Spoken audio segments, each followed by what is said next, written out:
Bonjour et bienvenue dans cette vidéo d'introduction et de prise en main du logiciel de gestion scolaire Rosario 6. Nous sommes ici sur la page de login de l'application. Nous avons tout d'abord des drapeaux qui permettent de changer la langue de l'application. Ici nous sommes en français. En dessous nous avons un lien pour réinitialiser le mot de passe si nous avons un email de défini sur notre fiche utilisateur. Et je vais donc rentrer comme administrateur. Bien, nous avons ici l'interface de l'application qui se compose d'un menu en haut, en noir, avec un bouton de déconnexion, un bouton d'aide qui permet d'afficher l'aide sur le programme en général ou sur la page sur laquelle nous sommes, un bouton qui permet d'imprimer, afin de générer un PDF du contenu de la page, qui peut ensuite être sauvegardé ou imprimé, et un bouton tout à gauche qui permet de cacher le menu de gauche.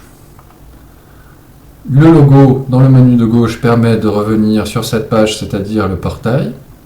En dessous, nous avons le nom de l'utilisateur avec lequel nous sommes connectés, la date du jour, l'école courante, car l'on peut avoir plusieurs écoles, l'année scolaire courante, pareil, nous pouvons avoir plusieurs années scolaires, et le trimestre courant, ici le premier trimestre. En dessous, nous avons la liste des différents modules qui sont activés. Si l'on passe le curseur sur chaque module, nous avons un sous-menu qui présente les différents programmes du module. Maintenant, si je passe à la partie du contenu, nous avons donc le portail avec différentes informations sur l'utilisateur. En dessous, nous avons les alertes. Par exemple, ici, nous avons un nouveau message et un nouvel incident de discipline. En dessous, nous avons le tableau de bord avec différentes statistiques qui sont en rapport avec certains des modules. Vous pouvez passer la souris, une infobulle affiche plus de détails sur chaque statistique. En dessous, nous avons les notes du portail avec leur date et leur contenu, et les prochains jours avec des événements. Si je passe au module école, nous avons tout d'abord le programme des calendriers. Nous avons ici le calendrier pour le mois de juillet 2022. Nous pouvons avoir plusieurs calendriers pour la même école. Les jours en vert sont les jours d'école. Les jours en rose sont les jours où il n'y a pas école. Et il est possible d'avoir des événements et de rajouter un événement avec l'icône plus sur chaque jour. Si je passe au programme des informations de l'école, nous avons ici différents champs. Ces champs ont leur nom en dessous de leur valeur. La valeur est soulignée, je peux cliquer dessus et éditer la valeur. Et ensuite, enregistrer. Il y a en général un bouton en haut à droite et en dessous du formulaire. Maintenant, je reviens au début du menu. Nous avons les notes du portail. Comme nous l'avons vu, nous avions une note. Elle est définie ici. Il est possible de la modifier ou d'en ajouter une autre. Il est possible de gérer la période ou les dates de visibilité et les profils pour lesquels seront visibles la note. Pareillement, il est possible d'ajouter des sondages au portail pour que les utilisateurs répondent aux sondages aux différentes questions, avec, pareil, une période de visibilité et des profils pour lesquels sera visible le sondage. En dessous, nous avons la configuration des périodes scolaires, c'est-à-dire les dates de l'année, mais aussi du semestre, des différents trimestres. Si la période est notée et les professeurs peuvent entrer des commentaires au moment des notes, ainsi que les dates de début et de fin de saisie des notes pour les enseignants. En dessous, nous avons la configuration des tranches horaires ou des heures des classes, avec pour chaque tranche un nombre de minutes qui permet de calculer la présence journalière, c'est-à-dire si l'élève est présent sur la demi-journée, sur la journée entière ou absent. Ensuite, nous avons les différents niveaux scolaires. Ici, nous avons des niveaux pour la primaire et le collège, c'est-à-dire du CP à la 3e, ainsi que le champ de classe supérieure qui va permettre de définir si un élève du CP, l'année prochaine, se retrouve en cours élémentaire 1. Nous avons ensuite des programmes de mise en place, comme copier l'école qui permet de rajouter une école. Si je clique sur OK, nous aurons une nouvelle école qui apparaît dans le menu déroulant. Le programme de configuration qui permet de configurer différentes options relatives aux différents modules, mais aussi à l'application en général. En haut, nous avons notre liste de modules qui sont activés ou qui peuvent être activés. Pareil pour les plugins. Les plugins ne sont pas des modules, ce sont simplement une manière d'ajouter des fonctionnalités aux différents programmes existants. Par exemple, le plugin Vue emploi du temps calendrier va se retrouver via ce lien au niveau du programme calendrier. Enfin, nous avons un utilitaire de report final qui permet de reporter les données de l'école ainsi que les élèves d'une année scolaire à l'année suivante. C'est-à-dire que si je clique sur OK, j'aurai une nouvelle année scolaire dans le menu de gauche. Maintenant, passons au menu des élèves. Nous avons premièrement le programme d'information élèves. Voici un formulaire que vous retrouverez souvent afin de rechercher ou de trouver un ou plusieurs élèves. Basé sur les champs comme le nom, prénom, ID, adresse, niveau scolaire, d'inclure les élèves qui sont inactifs, c'est-à-dire qu'ils ont une date d'inscription future,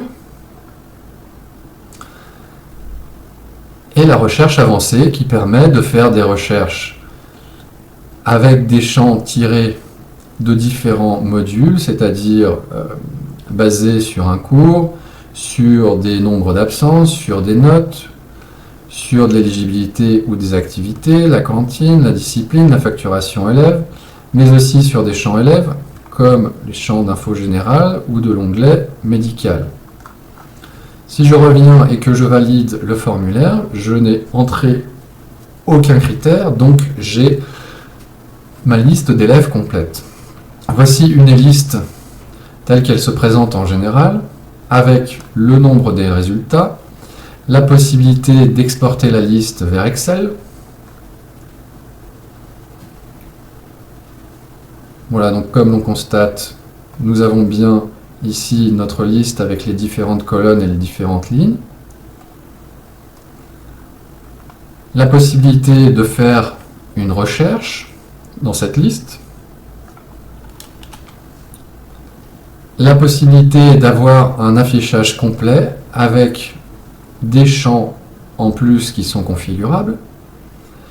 Et ici, nous voyons que l'élève 1 est souligné et en passant le curseur, nous avons sa photo. Si je clique dessus, nous arrivons sur la fiche de l'élève 1 avec donc l'onglet d'info générale, son nom, son ID, son nom d'utilisateur, son mot de passe, différents champs d'informations configurables. Et en bas, le dossier d'inscription, c'est-à-dire le niveau scolaire de l'élève, le calendrier auquel il est rattaché, ses options de passage de redoublement, la date de début de présence et le code d'inscription. Si je change d'onglet, nous avons les adresses et contacts, avec une adresse ici de renseigner, la possibilité d'ajouter des contacts sur cette adresse. Et ici, nous avons un troisième onglet qui permet de renseigner des informations sur l'aspect médical. Dans le menu de gauche, nous avons un formulaire afin d'ajouter un élève, un programme afin d'assigner des informations en groupe aux élèves.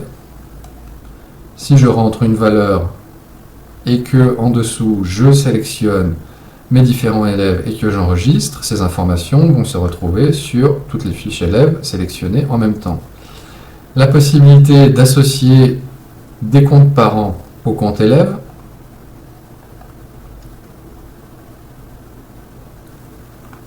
Et ensuite, nous avons différents rapports. Un des rapports les plus intéressants est le rapport avancé qui permet de sélectionner différents champs d'information.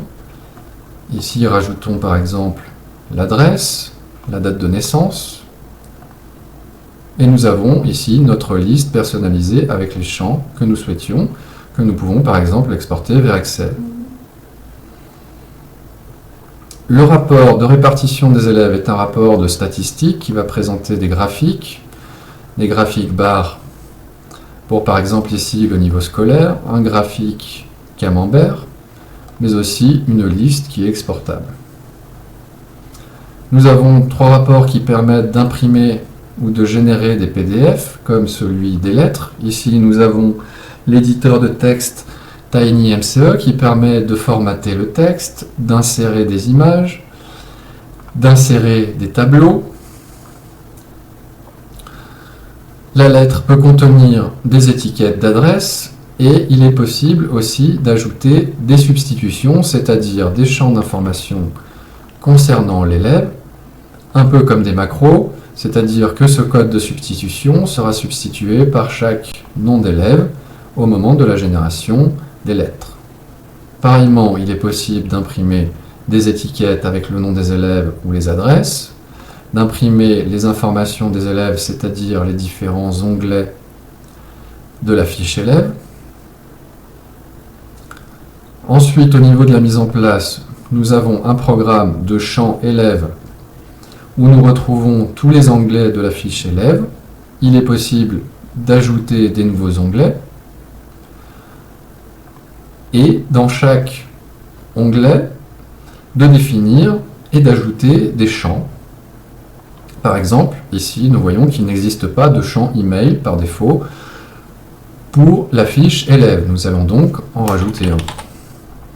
Les types du champ peuvent être de type menu déroulant, options à choix multiples, texte, texte long, case à cocher, nombre, date ou fichier afin de joindre des fichiers. Nous allons ici choisir le type texte pour notre email et enregistrer. Si je reviens sur l'information élève et que je vais sur sa fiche, je peux rentrer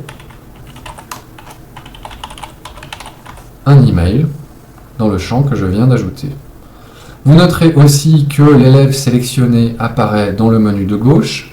Je peux le retirer en cliquant sur la croix et aussi depuis le menu du haut revenir sur la liste d'élèves avec les critères que j'avais choisis lors de la dernière recherche. Nous avons ensuite dans le menu différents utilitaires qui permettent par exemple d'importer des bases d'élèves depuis un fichier CSV ou Excel, de créer des utilisateurs parents, de configurer le formulaire d'inscription, de bloquer l'accès des élèves, d'envoyer des emails. Passons maintenant au menu utilisateur. Tout d'abord, nous avons, comme pour les élèves, le formulaire afin de trouver un utilisateur basé sur son nom d'utilisateur, son profil et la recherche avancée qui reprend les différents champs de différents autres modules ou bien des champs des infos générales des différents onglets. Si je valide, je vais avoir la liste de tous les utilisateurs, que ce soit administrateurs, enseignants ou parents. Si je prends l'enseignant, nous voyons qu'il apparaît dans le menu de gauche. Nous avons ici ces informations générales. Il est important de rajouter l'adresse email afin que l'utilisateur puisse recevoir des notifications ou réinitialiser son mot de passe. Pour l'enseignant, nous avons un onglet emploi du temps, compte de cantine, qualification. Il est possible via un formulaire d'ajouter un utilisateur. Et nous passons au programme Mes préférences, qui sont les préférences de mon utilisateur, ici administrateur, afin de pouvoir changer mon mot de passe, configurer les listes d'élèves, les options d'impression, d'affichage, de configurer les champs élèves qui sont présents sur le formulaire de recherche, ainsi que dans l'affichage complet, les widgets qui seront présents Sur l'écran de formulaire de recherche par défaut, pareil pour les utilisateurs. Passons au profil utilisateur. Il est possible de configurer les différents profils utilisateurs, d'en ajouter et de définir les programmes pour lesquels les utilisateurs pourront accéder ou modifier des informations. Par exemple, si je souhaite que les enseignants ou les parents puissent modifier les informations générales et les adresses et contacts. Pareillement, aux élèves, nous avons la possibilité de rajouter des champs utilisateurs ou des onglets à la fiche utilisateur. Et en dessous, nous avons les programmes enseignants, c'est-à-dire des programmes qui permettront de réaliser des actions comme si l'on était connecté avec un compte enseignant. Ici, la saisie des notes du bulletin, les notes du carnet et donc des devoirs, la saisie des absences, la saisie de l'éligibilité, c'est-à-dire si l'on souhaite donner accès aux élèves à des activités basées sur les notes des devoirs.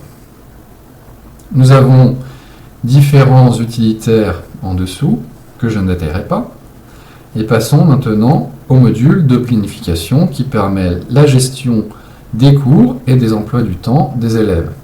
Nous avons tout d'abord les emplois du temps des élèves, avec en liste les différents cours de l'élève auquel il est inscrit à la date ici du 14 juillet. Il est possible d'ajouter un cours via ce lien et d'imprimer l'emploi du temps de l'élève depuis ce raccourci. Les demandes des élèves peuvent servir par exemple à des cours qui sont optionnels afin de récupérer les choix des élèves et ensuite de les assigner aux classes selon les disponibilités.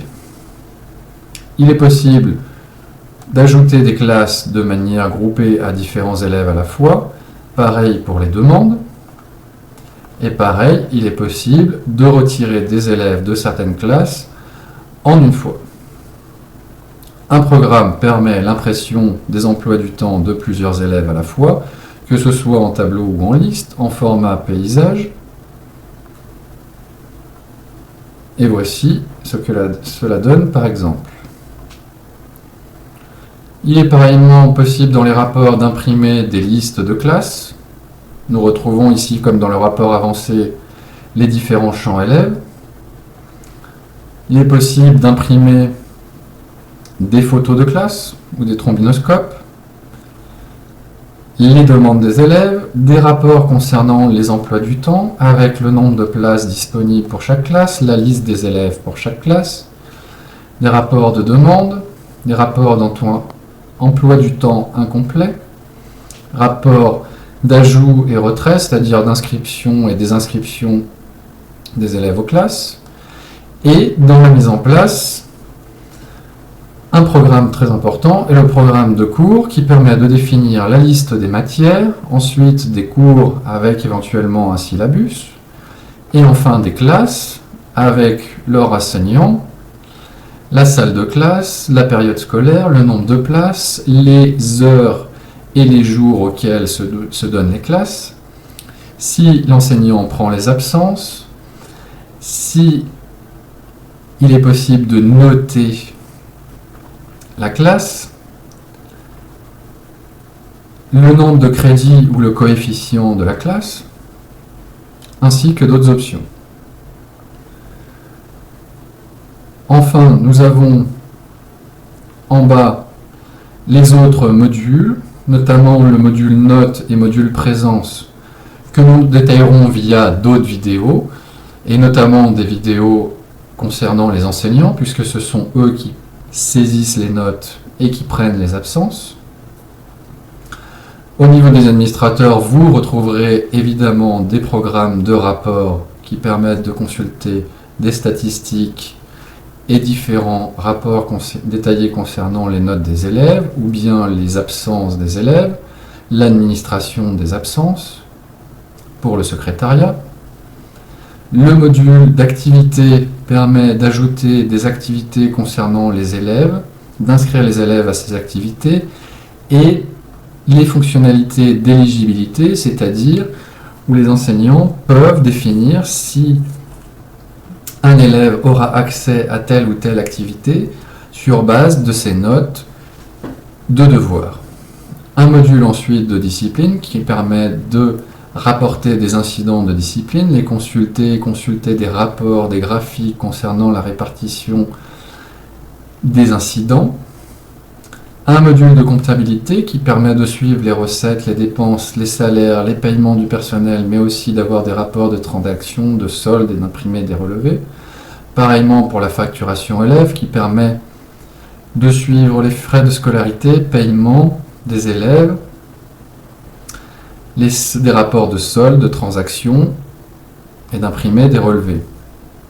Ensuite, nous avons un module complet de cantine qui permet la gestion des comptes, des transactions, de servir les repas, au niveau de la mise en place, de mettre en place les menus, les éléments du repas, et différents rapports d'activité, de transactions, et la possibilité d'envoyer des rappels lorsque les soldes des comptes sont inférieurs aux limites. Un programme de ressources où se trouve l'inventaire de l'école. Alors l'inventaire de l'école est un complément qui n'est pas installé par défaut. Et en dessous, pareillement, nous avons 3 modules qui sont des compléments et qui ne sont normalement pas installés par défaut. Premièrement, la messagerie interne qui permet de consulter et d'écrire des messages soit aux élèves, soit aux différents utilisateurs. Un module de quiz qui permet aux professeurs d'associer des quiz et des questions aux devoirs et aux élèves d'y répondre, bien évidemment en ligne depuis l'application. Un module de bibliothèque qui permet de gérer et d'insérer les différents documents de votre bibliothèque et un système de prêt et de retour associé. Voici pour cette première vue plutôt complète du logiciel. J'espère que vous aurez compris à peu près comment fonctionne et les différentes possibilités qui sont offertes. Et je vous remercie.